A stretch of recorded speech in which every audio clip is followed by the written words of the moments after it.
What happens when one of the most famous royals in the world sits down for what should be a simple interview and instead turns it into an absolute disaster? In just 39 seconds of one comment, Prince Harry went from composed guest to being escorted off the set of the Tamron Hall Show in what has become one of the most shocking moments in daytime television history. Tamron Hall has built her reputation on being fair, being kind, and giving everyone a voice. She's interviewed presidents. She's interviewed celebrities. She's interviewed people from all walks of life. But nothing could have prepared her for what was about to unfold on this particular afternoon. The interview was supposed to be straightforward. Prince Harry was there to talk about his latest charitable work, his life in America, and his ongoing projects. Standard stuff. The kind of interview Tamron has done 1,000 times before. Everything started off fine. Tamron welcomed Prince Harry to the stage with her signature warmth. The audience applauded. Harry smiled and waved. He sat down, got comfortable, and the cameras started rolling. Tamron opened with a softball question about his new initiative helping veterans. Harry answered thoughtfully, talking about the importance of mental health support and community resources. The audience nodded along. It all seemed perfectly normal. Then, Tamron asked her second question. It was about his transition to life in America and how he's adapted to being away from royal duties. Again, nothing controversial, just a genuine question about his experience. But something in Harry's demeanor shifted. His smile faded just a little bit. He shifted in his seat, and his answer came out with an edge that wasn't there moments before. Well, Tamron, I think the real question is why Americans are so obsessed with asking me about the royal family when I've clearly moved on, Harry said. The audience went quiet. Tamron, ever the professional, smiled and nodded. I think people are just curious about your journey, that's all, she responded calmly. But Harry wasn't having it. Curious or nosy? There's a difference, you know. You could feel the tension building in the studio. Tamron maintained her composure, her voice steady and kind. Well, I think when you're a public figure who's lived such an extraordinary life, people naturally want to understand your story. That's why you're here, right? To share that story? Harry laughed, but it wasn't a friendly laugh. It was dismissive. I'm here because my publicist told me it would be good for my image. Let's be honest about what this really is. The audience shifted uncomfortably in their seats.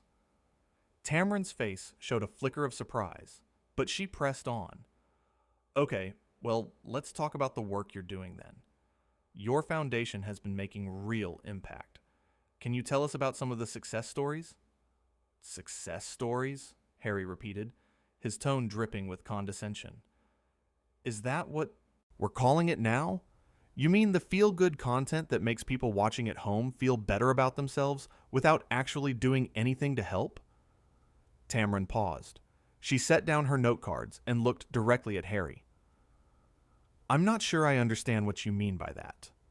Your foundation helps real people. That seems like genuine success to me. Of course you'd say that, Harry shot back. This whole industry runs on people like you, asking surface-level questions, and people like me giving rehearsed answers. It's all a performance. But you know what? I'm tired of performing. The studio was dead silent now. Tamron took a breath, clearly trying to de-escalate the situation. Harry, I respect that you want to have a real conversation. That's actually what I try to do here every day. So if there's something deeper you want to discuss, I'm all ears. This is a safe space for honest dialogue. But Harry wasn't interested in honest dialogue. He was on a roll. A safe space? That's rich. You bring me here, you ask me questions you already know the answers to, and then you'll edit this down to whatever fits your narrative. Don't pretend this is about having a real conversation. Tamron's professionalism was being tested in real time, but she never raised her voice. She never got defensive. Instead, she responded with grace. I can assure you that nothing about this interview is predetermined. I ask questions because I genuinely want to hear your perspective, and I certainly don't have a narrative I'm trying to push. I'm just trying to have a conversation with you." "Right," Harry said sarcastically. "And I'm sure the fact that I'm a prince has nothing to do with why I'm sitting in this chair right now." "Of course that's part of who you are," Tamron acknowledged. "But it's not the only thing that makes you interesting. You've done humanitarian work. You've been an advocate for mental health. You've started a new life. Those are all things worth talking about." Harry leaned back in his chair, crossing his arms. "You know what I think, Tamron. I think you and everyone else in media are obsessed with the royal angle because it gets you ratings. You don't actually care about the substance of what I'm doing. You just want the spectacle." The audience was stunned. Some people were shaking their heads. Others looked genuinely uncomfortable. Tamron remained calm, but you could see she was choosing her words carefully now. "I can't speak for everyone in media, but I can speak for myself and this show. We invited you here because we believe in the work you're doing, and we wanted to give you a platform to talk about it. If you feel like that's not what's happening, then I apologize." "Oh, here we go with the apology," Harry muttered. "Classic talk show host move. Apologize for something that's not even your fault to make the guest feel bad." Tamron's patience was remarkable. She didn't take the bait. Instead, she tried once more to redirect. "Harry, why don't we start over? Let's talk about something you're passionate about. What matters most to you right now?" "What matters most to me," Harry repeated, his voice rising. "What matters most to me is not being treated like some circus act that you parade out for your audience's entertainment. What matters most to me is being seen as a human being, not a headline." "I completely agree with that," Tamron said sincerely. "And that's exactly how I'm trying to treat you, as a person, not as a headline." But Harry was too far gone. "Do you know what it's like, Tamron? Do you know what it's like to have every single thing you do picked apart and analyzed and criticized? Do you know what it's like to have people profit off your pain?" Tamron nodded slowly. "I may not know exactly what your experience has been, but I do understand media scrutiny. I've been in this industry for decades. I've had my own struggles, my own challenges. So yes, I have some idea of what you're talking about." Harry scoffed. "Please, you chose this life. I was born into it. There's a massive difference." "You're absolutely right," Tamron conceded. "Our circumstances are different, but that doesn't mean we can't find common ground. That doesn't mean we can't have a respectful conversation." "Respectful?" Harry's voice was getting louder now. "You want to talk about respect? How about respecting my boundaries? How about respecting the fact that I don't owe you or anyone else an explanation for my choices?" Tamron remained steady. "You don't owe anyone anything, Harry. You're here voluntarily. If you don't want to answer a question, you don't have to. If you want to end this interview, we can end it. I'm not trying to trap you or make you uncomfortable." "Too late for that," Harry snapped. "I'm already uncomfortable. This whole setup is uncomfortable. These lights, these cameras, these people watching, it's all designed to put pressure on the guest while you sit there looking calm and collected." The audience was now visibly uncomfortable. Some people were whispering to each other. Others were looking around as if wondering what would happen next. Tamron took another breath. "I understand that being on camera can be challenging. If you need a break, we can take a break. If you need to stop, we can stop. I want you to feel comfortable." "Stop offering me things!" Harry suddenly shouted. "Stop trying to be so nice. It's fake. All of this is fake." The audience gasped. Tamron sat back slightly, clearly taken aback by the outburst. But even then, she didn't match his energy. She didn't yell back. She simply said, "Harry, I'm not being fake. I'm being professional. There's a difference." "Professional?" Harry laughed bitterly. "Is that what they're calling it now? You sit there with your perfect hair and your perfect makeup and your perfect questions, and you expect me to just play along like everything is fine. Well, guess what? Everything is not fine. Tamron's voice remained calm but firm. I can see that you're upset, and I want to understand why. But speaking to me this way is not okay. I've been nothing but respectful to you since you walked onto this stage. Respectful? Harry's voice was dripping with sarcasm now. You ambushed me with these questions. You knew exactly what buttons to push. Don't act innocent. I asked you about your charity work and your life in America, Tamron said evenly. Those aren't ambush questions. Those are the topics your team agreed to discuss before you came here. Harry waved his hand dismissively. My team doesn't speak for me. They never have. That's the whole problem. Everyone thinks they can speak for me, make decisions for me, tell me what to do. I'm sick of it. Tamron leaned forward slightly. Then speak for yourself, Harry. Tell me what you really want to talk about. I'm listening. What I really want. Harry stood up from his chair abruptly. The audience gasped again. What I really want is for people like you to leave me alone. What I really want is to live my life without having to justify every decision to strangers. What I really want is some peace and quiet. Tamron stood up as well, maintaining her composure. I understand that. And after this interview, you can have all the peace and quiet you want. But right now, you're here. You agreed to be here. So either we can have a productive conversation, or we can end this. But what we're not going to do is continue with you disrespecting me and this show. The audience applauded. They were clearly on Tamron's side now. Harry looked around at the clapping audience, and his face turned red. Oh, so now you're turning the audience against me? Real classy, Tamron. I'm not turning anyone against you, Tamron said firmly. You're doing that all by yourself. I've given you every opportunity to have a civil conversation. I've been patient. I've been understanding. But I will not stand here and let you berate me on my own show. Harry pointed his finger at Tamron. You think you're so much better than me, don't you? You think because you have this platform that you can judge me. I'm not judging you, Tamron responded, her voice still controlled. But I am asking you to treat me with the same respect I've shown you. That's not too much to ask. Respect? Harry was almost yelling now. You want respect? How about you earn it by asking real questions instead of this fluff piece nonsense? Tamron had reached her limit. Her voice was still calm, but there was steel in it now. Harry, I think it's time for you to leave. The audience went completely silent. Harry stared at her in disbelief. Excuse me? I said it's time for you to leave, Tamron repeated clearly. This interview is over. I will not be spoken to this way. Not on my show. Not anywhere. Harry laughed incredulously. You're kicking me off your show? Do you know who I am? And there it was. The moment that would define this entire disaster.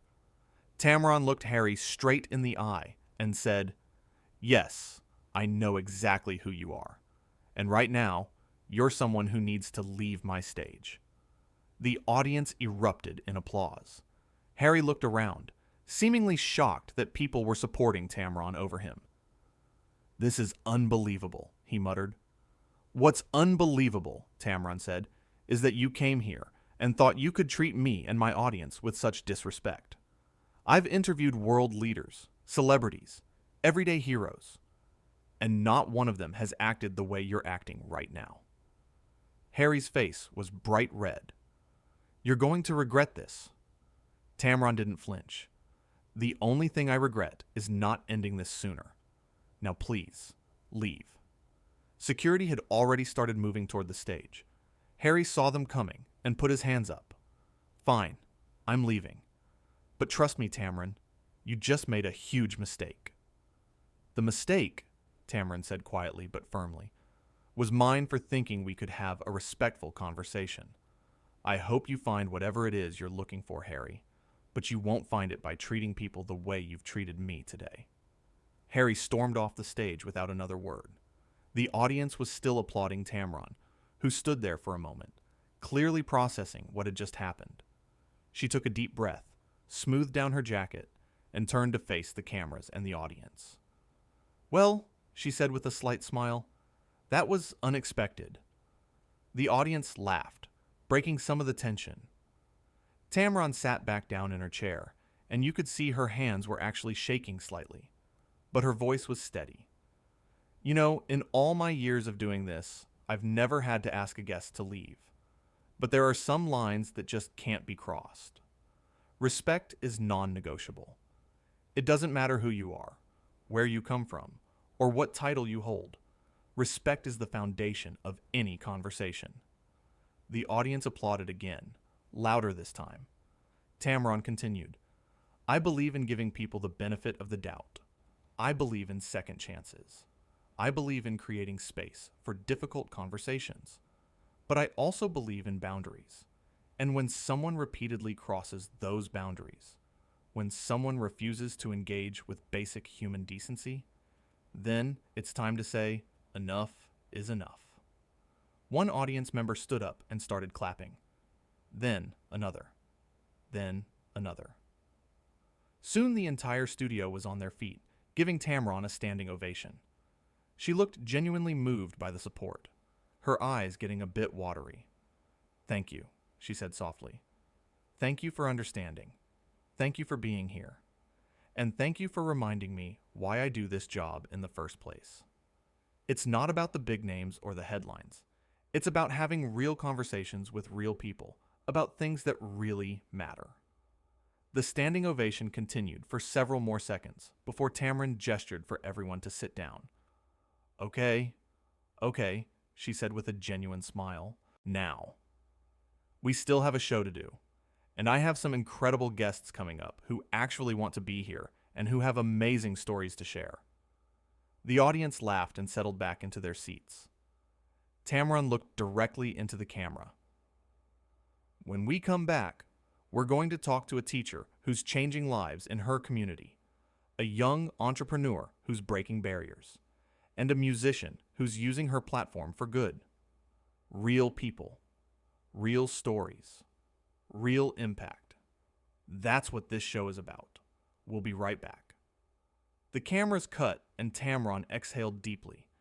Members of her production team rushed over to check on her. "Are you okay?" one of them asked. Tamron nodded. "I'm fine. I'm actually more than fine. Sometimes you have to stand up for yourself, you know?"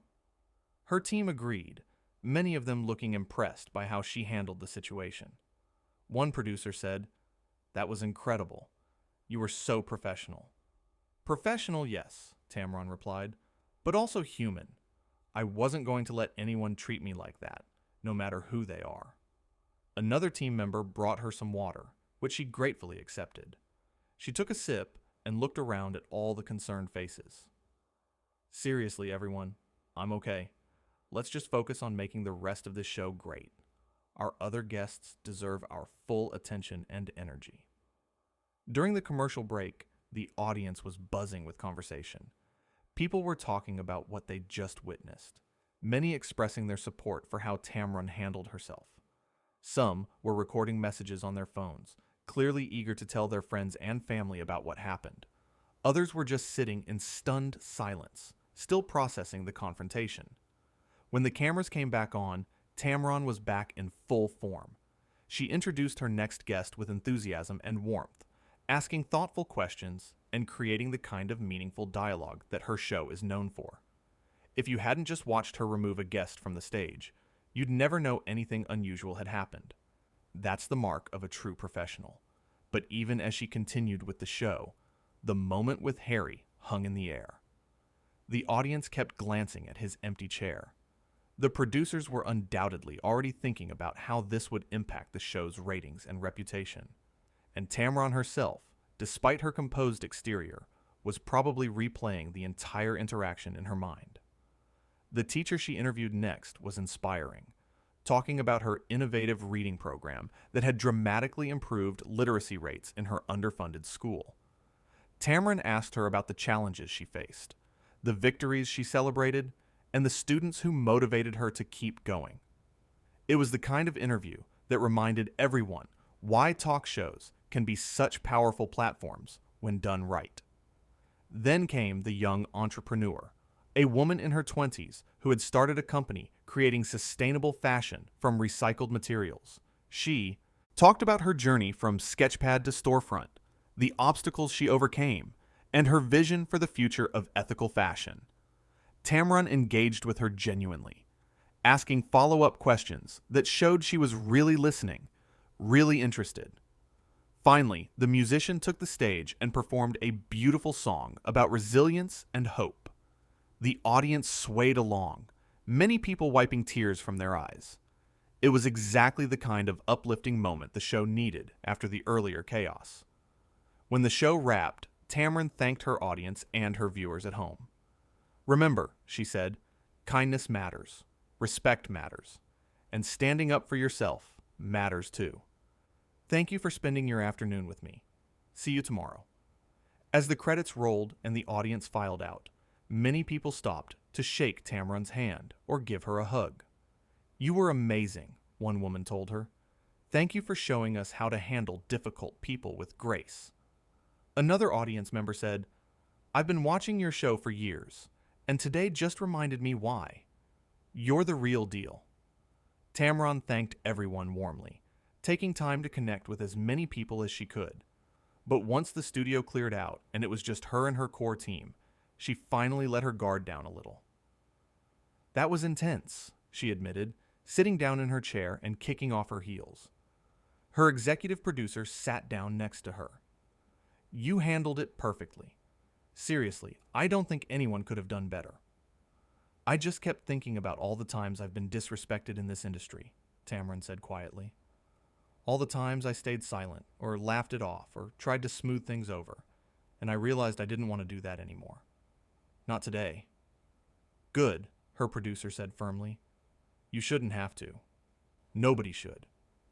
They sat in silence for a moment, the weight of what happened finally settling in. Then Tamron looked up with a determined expression. "You know what? I'm proud of how I handled that. I gave him every chance to course correct. I was patient. I was fair. But when he kept pushing, I pushed back. And that's okay." "That's more than okay," her producer agreed. "That's leadership." Tamron smiled, a real smile this time. "Let's make sure the rest of this week's shows are incredible. I want people to remember the great conversations we have here, not just the one that went sideways." And that was Tamron Hall. Even after one of the most dramatic moments in her show's history, her focus was on the work, on the mission, on the conversations that mattered. She didn't dwell on the negativity. She didn't seek revenge or try to embarrass Harry further. She simply stood her ground, maintained her dignity, and moved forward. The contrast between the two people on that stage couldn't have been clearer. On one side, you had someone who felt entitled to respect without giving it, someone who thought their status meant they could treat others poorly without consequences, someone who, when challenged, resorted to anger and intimidation. On the other side, you had someone who understood that respect is earned through actions, not demanded through titles. Someone who remained professional even when provoked. Someone who knew when to show patience and when to draw a line. Harry came onto that show with every advantage. He had the fame, the title, the built-in sympathy from his public struggles. All he had to do was have a normal conversation about his work and his life. Instead, he chose to be combative, dismissive, and ultimately disrespectful. And in doing so, he revealed something about himself that no amount of royal heritage could mask. Tamron, meanwhile, demonstrated exactly why she's become one of the most respected voices in daytime television. She didn't need to raise her voice to be heard. She didn't need to insult Harry to make her point. She simply held firm to her values and refused to accept behavior that crossed the line. The studio that day saw two very different responses to the same situation. One person escalated and attacked. The other person stayed grounded and responded with measured strength. One person made everything about themselves and their grievances. The other person thought about her audience, her team, and her standards. It's a reminder that how we handle conflict says everything about who we are. Do we lash out, or do we stay composed? Do we blame others, or do we take responsibility? Do we demand respect, or do we earn it? Harry walked off that stage, having burned a bridge he didn't need to burn. He left behind an audience that had been ready to listen to him, to support him, to engage with his message. Instead, they were left shaking their heads at behavior that seemed so unnecessary. Tamron, on the other hand, gained even more respect from everyone in that room. Her audience saw her stand up for herself without losing her cool. Her team saw her protect the integrity of the show. Her viewers at home saw her model how to handle a difficult situation with grace and firmness. The empty chair where Harry had been sitting served as a powerful symbol for the rest of the taping. It was a reminder that no one, regardless of their background or status, is above the basic requirement of treating others with respect. It was a reminder that actions have consequences. And it was a reminder that sometimes the most powerful thing you can do is simply say no to behavior that crosses a line. As Tamron wrapped up her day and headed home, she carried with her the knowledge that she had done the right thing. Not the easy thing, but the right thing. She had given Harry multiple opportunities to change course. She had been more patient than most people would have been, but when it became clear that the disrespect would continue, she made the decision that needed to be made. That takes courage, it takes conviction, and it takes a deep understanding of your own worth and the standards you're willing to uphold. Tamron demonstrated all of that in those crucial minutes when everything was falling apart. The moment when she told Harry it was time to leave will be replayed and discussed for a long time. But what's most important about that moment isn't the drama of it. It's what it represents. It represents a woman who knows her value, a professional who knows her standards, and a human being who refuses to be diminished by someone else's poor behavior. Harry may have walked off that stage thinking he made some kind of statement, but the real statement came from Tamron, who showed that true strength isn't about title or volume. It's about knowing yourself, respecting yourself, and requiring that same respect from others. In just 39 seconds of one comment, everything changed. But in the bigger picture, nothing really changed at all. Tamron was still the consummate professional she'd always been. Her show was still a place for meaningful dialogue and important conversations. And her audience still trusted her to create a space where respect and dignity weren't negotiable. That's the real story of what happened when Prince Harry sat down with Tamron Hall. Not the explosion, but the response to it. Not the disrespect, but the refusal to tolerate it. Not the chaos, but the calm at the center of it all.